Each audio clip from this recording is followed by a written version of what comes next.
आणि आपलं संरक्षण करावं. शेड घालून दाखवतो. हे असा शेड घालून घातल्यानंतर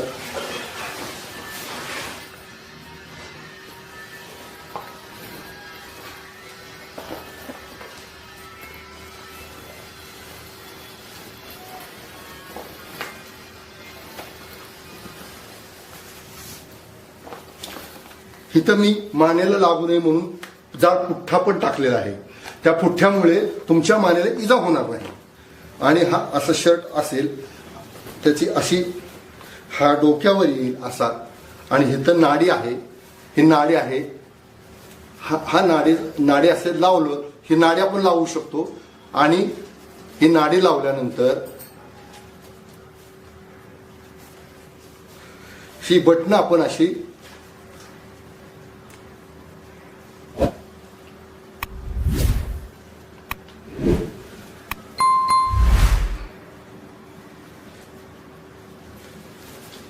अशोक लांडगे मी वाघापासून संरक्षण करणारा शर्ट बनवला होता. तो इतका व्हायरल झाला की मला कल्पना होती की तो एवढा व्हायरल होईल. आणि त्या आपण जो प्रतिसाद दिला त्याबद्दल मी प्रथमतः आपणा सर्वांना धन्यवाद देतो. त्या व्हिडिओमध्ये मी जे शर्ट बद्दल लिहिलं होतं किंवा सांगितलं होतं त्याबद्दल भरपूर कमेंट आल्या. तर मला वाटतं त्या कमेंटच्या बाबतीत मी थोडंसं बोलावं असं मला वाटलं, म्हणून मी हा व्हिडिओ तयार करतोय.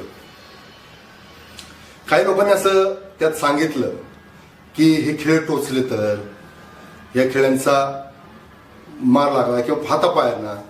तर मी त्यांना असं सांगेन की आपण ज्या जॅकेटमध्ये जे खिळे लावलेले आहेत त्या खिळ्यांना आतून आपण वॉशर लावलेलं आहे, रबरी वॉशर, आणि बाहेरूनही आपण रबरी वॉशर लावलेलं आहे.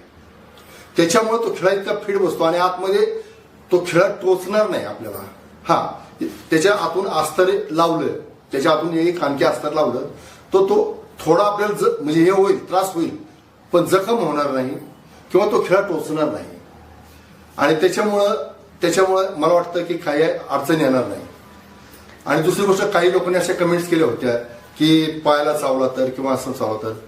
जर तुम्ही एखाद्याला असं वाटत असेल की आपल्याला तेच पाहिजे, आपल्याला बसायचं काम नसेल, तर त्यांनी इथं पॅन्टला सुद्धा खिळे लावले तरी चालतील. आणि इकडं थोडं पाठीमागं शर्टला पण पाठीमागपर्यंत खिळे लावले तरी चालतील. त्यामुळं त्यांना, पण ज्यांना बसायचं काम आहे, जे शेतामध्ये काम करतात, त्यांना ते खिळे लावता येणार नाही. कारण जर त्यांनी खिळे लावले पॅन्टला तर ते खिळे बसल्यानंतर त्यांच्या पोटाला टोचतील आणि त्यामुळे इजा होईल. तर मला असं वाटतं की ज्यांना शेतात काम, त्यांनी फक्त एवढं जरी केलं, फक्त शोल्डर म्हणजे हाताला, मानेला, पाठीला, बस एवढं जरी त्यांनी लावलं तर मला वाटतं त्यांचं वाघापासून खूप संरक्षण होईल. दुसरी गोष्ट अशी आहे की माझं असं पूर्ण स्पष्ट 100% मत नाही की वाघापासून तुम्हाला इजा होणारच नाही, पण 50% असं गॅरंटी आहे की बाबा कमीत कमी ती व्यक्ती न मरता कमीत कमी वाचू शकेल. की तो कुठेतरी त्याला अवधी मिळेल की आपल्याला काहीतरी हालचाल करण्यासाठी तो हालचाल करेल. आणि हालचाल केल्यानंतर ते वाघाला ज्यावेळेस तो पंजा मारेल किंवा तोंडाने चावण्याचा प्रयत्न करेल त्यावेळेस ते खिळे लागतील त्याला. आणि ते खिळे लागल्यामुळे तो ऑटोमॅटिकली जवळ येऊ शकणार नाही. त्याच्या लक्षात येईल की आपलं इथं काहीतरी आहे की जे आपल्याला अडचण निर्माण करते किंवा आपल्याला त्रास होतोय त्याचा. त्यामुळे तो पुढे येणार नाही. आणि पुढे न येण्यामुळे त्या माणसाला अवधी मिळेल, तो पळून जाण्यात कदाचित तोपर्यंत कदाचित त्याने आरडाओरडा केला असेल तर बाजूची लोक येतील, बाजूच्या लोक आल्यामुळे तो ऑटोमॅटिकली पळून जाईल. तर मला वाटतं की हा एक मी ग्रामीण भागातल्या लोकांसाठी की त्यांना दररोज शेतामध्ये जावं लागतं, दररोज काम करावं लागतं, परत रात्रीचं अंधारी रात्री यावं लागतं, रात्री अपरात्री.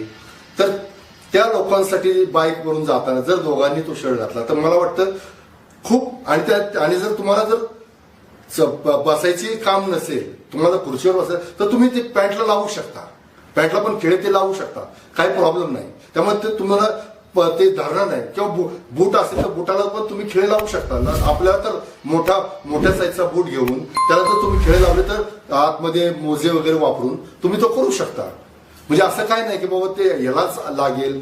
तर तुम्हाला जसं पाहिजे एक मी लोकांना जागृत व्हावे, लोकांनी स्वतः संरक्षण करावं. कारण जो महाराष्ट्र शासनाचा कर्मचारी आहे किंवा जो वन संरक्षण विभाग आहे त्याचा कर्मचारी इतका मोठा नाहीये की ते संपूर्ण गावामध्ये संपूर्ण शहरामध्ये तुमचं संरक्षण करणार किंवा वाघापासून तुमचं संरक्षण अपुरं आहे. तर ही गोष्ट आहे तर आपण आपलीच संरक्षण केलं पाहिजे, आपण आपलेच निर्णय घेतले पाहिजे, आपण आपल्यालाच कसं संरक्षण होईल हे पाहिलं पाहिजे. आता हा जो मी शर्ट बनवलेला आहे, आता लोकांचं म्हणणं आहे की ह्याच्यामुळं खिळे लागतील किंवा आतमध्ये इजा होईल, पण तसं होणार नाही. कारण हा जो वॉशर आहे हा वॉशर रबराचा आहे आणि हा रबराचा वॉशर मी ह्या खिळ्यामध्ये घालून तो असा लावलेला आहे. शिवाय ह्याच खिळ्याच्या आतून मी इथे पण वॉशर लावलेला आहे. हा वॉशर इथे लावलेला आहे, इथे हा वॉशर लावलेला आहे आणि हा वॉशर पण आतमध्ये असल्यामुळे ह्याची जागा खूप व्यापतोय. हा वॉशर असल्यामुळं हा टोचणार नाही. हा टोचणार नसल्यामुळे त्या आतल्या माणसाला इजा होणार नाही. त्याच्यामुळं तुम्ही या वॉशर लावून हे खिळे लावू शकता आणि असे वॉशर काढू शकतो आपण आणि ह्याला धुवू सुद्धा शकतो आपण. कारण हे सगळे असे वॉशर काढून परत खिळे काढून परत ह्याच्यामध्ये खिळे टाकून हा वॉशर असे लावू शकतो आणि आपण हे धुतल्यानंतर परत ते खिळे लावू शकतो, वॉशर टाकून खिळे लावू शकतो. त्याच्यामुळे हा शर्ट पुन्हा आपण धुवूही शकतो. काही लोकांनी मला कमेंट केलं होतं की हा शर्ट कसा धुणार, तर ते आपण हा धुवू शकतो, याच्याबद्दल काही प्रॉब्लेम नाही. हे खिळे काढून हे वॉशर काढून आपण हे धुवू शकतो. वाटत तुम्ही जवळून पहा कसा दिसतोय तो वॉशर कसे आहेत ते काय आहे ते बघा. आणि ह्याच्या पाठीमागं पण वॉशर आहेत, खिळे आहेत, खिळे वॉशर आहेत बघा. मी जवळून दाखवतो तुम्हाला, दिसतोय तुम्हाला. हा तर हे असं बनवलेलं आहे त्यामुळे हे टोचणार नाही, हे जखम होणार नाही. आणि ह्याच्यातून जर आपल्याला वाटत असेल तर एक जाड कपड्याचा आपण ह्याच्यावरती अस्तरही लावू शकतो. अस्तर जर लावलं आपण तर आपल्याला कुठल्याही प्रकारची इजा होणार नाही आणि आपलं संरक्षण होईल. तर मला वाटतं लोकांनी ह्याबाबत जागरूक व्हावं आणि हा खेळ्यांचा शर्ट बनवावा आणि आपलं संरक्षण करावं. शर्ट घालून दाखवतो. असा शर्ट घातल्यानंतर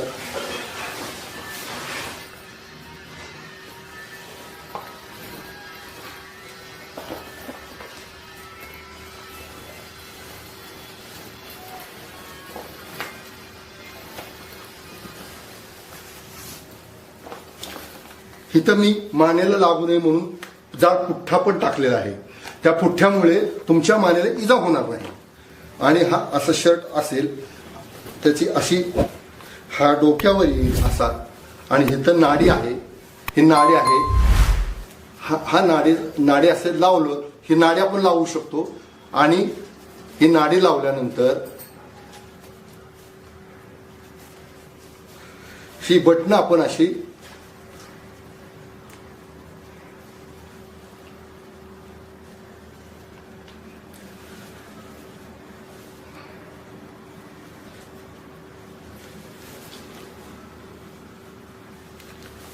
हे असं आपण शर्ट घालू शकतो. हे असं डाव्या बाजूने हे हात अशा भुजावर येईल, हे असे हात येतील, हे असं पाठीमागे जाईल आणि तुम्ही जर असे बसलात, असे करून बसलात तर तो कुठंच असं येऊ शकणार नाही. तुम्ही हात घालून बसलात तर असंही तुम्ही हे आणि ज्यांचे बसायचे काम त्यांनी इथं पॅन्टीला पण लावू शकता असं इथे. म्हणजे तुम्हाला जरी पाय धरला किंवा बुटाला पण तुम्ही लावू शकता. तर अशा पद्धतीने तुम्ही तो शर्ट करून घालू शकता आणि आपलं संरक्षण करू शकता. तर हा पाठीमाग हा खिळे अशा पद्धतीने तुम्ही खिळे लावून तुमचं संरक्षण करू शकता. या जॅकेट बाबत काही लोकांनी काही विनोदी कमेंट पण केलेले आहेत, ज्यांचे आप्तेष्ट गमावलेत या बिबट्याच्या हल्ल्यामध्ये. आज त्यांच्यावर काही दुःखाचा डोंगर एवढा कोसळलेला आहे की आपण त्याची कल्पनाही करू शकत नाही, आपण शब्दात व्यक्त करू शकत नाही. माझ्या सामने बाळाला आषाढीत वाघाने घेऊन गेले. दोनदा आषाढ पोराला रक्ताच्या वांक्या झाल्या माझ्या सामने. दोनदा माझ्या गुराकलं मोठमोठ्याने. मी काय सांगणार विचार करता ते माझ्या सामने असं वडीत वडीत इतकं गाडी इतकं लांब उसाच्या शेतात घेऊन गे. एखादं हसतं खेळतं मूल असतं आणि बिबट्या येतो आणि त्याला घेऊन जातो. ही किती मोठी शोकांतिका आणि किती वाईट गोष्ट, दुर्दैवी गोष्ट आहे. आणि त्या लोकांची भावना काय असतील हे मी सुद्धा सांगू शकत नाही की काय त्यांच्या मनाला वाटत असेल किंवा काय त्यांच्या भावना झाल्या असतील. आणि ही किती इतकी दुःखद घटना आहे की ह्याचा आपल्या सर्वांना त्यात आपण सामील झालं पाहिजे त्यांच्या दुःखामध्ये. आणि विनोदी कमेंट न करता यातून आपल्याला कसा आणखी चांगला मार्ग काढता येईल आणि ह्या जॅकेटमधून आपण कसं अजून चांगलं हे करून सर्व लोकांचा जीव कसा वाचेल याबाबत आपण सर्वांनी विचार केला पाहिजे हे माझं मला वाटतं. आणि त्या दृष्टीने आपण सर्वांनी प्रयत्न करायला पाहिजे. विनोदाचा भाग सोडा, पण आपण सर्वांनी गंभीरपणे याचा विचार करून माझ्या जॅकेटवर वाटलं सुधारणा मला कमेंटमध्ये कळवा. मी सुधारणा करू शकतो त्याच्यामध्ये किंवा आपण करा सुधारणा.